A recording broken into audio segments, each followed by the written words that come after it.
जो या तो बंद हो गए हैं या बंदी के कगार पर हैं।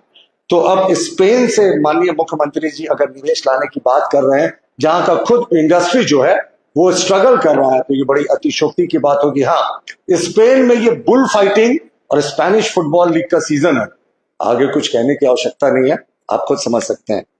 अब मैं आपको स्वीडन की इकोनॉमी का एक उदाहरण देता हूं। स्वीडन की इकोनॉमी में 2023 में भयंकर मंदी आई थी। अब स्वीडन इकोनॉमिक मंदी से उबरने की कोशिश कर रहा है। मैं सारे आपको यूनाइटेड नेशनल ऑर्गेनाइजेशन और यूरोपियन यूनियन के फिगर्स बता रहा हूं।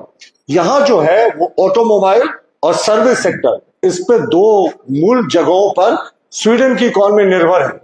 ऑटोमोबाइल क्षेत्र की बात करें तो बार बार जेएमएम को लोग उदाहरण देते हैं, साहब वोल्वो आएगी, वोल्वो इन्वेस्टमेंट करने आएगी। तो मैं इनको बता दूं, वोल्वो का आधिकारिक स्टेटमेंट था कि अमेरिका ने जो अब टैरिफ लगा दिया, रिटर्न टैरिफ सारे यूरोपियन कंट्रीज पे, तो वोल्वो के जो हेवी व्हीकल ट्रक्स हैं, जो इलेक्ट्रिकल व्हीकल्स हैं, वो 40% उनका अमेरिकी मार्केट में शेयर था। लेकिन इस टैरिफ के लगाने के बाद जो डोनाल्ड ट्रंप ने लगाया है, अब वो चिंता कर रहे हैं कि हम कैसे अपने आप को सर्वाइव करें।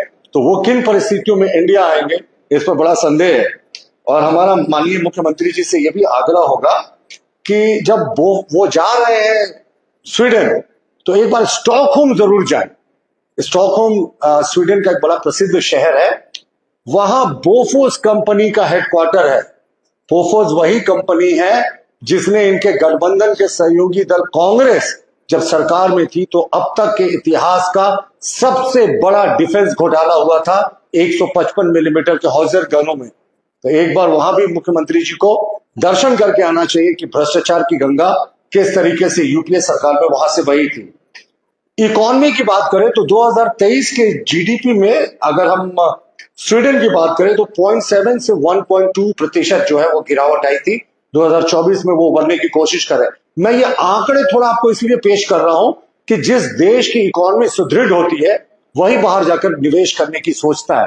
सबसे पहले कहते हैं ना कि अपने घर को बचाने की कोशिश होती है।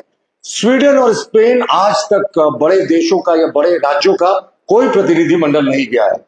और यूरोफाउंड एक कंपनी है, बहुत फेमस रिसर्च कंपनी है, उसकी रिपोर्ट है कि 2024 में 23.8% युवा जो हैं वो स्वीडन में बेरोजगार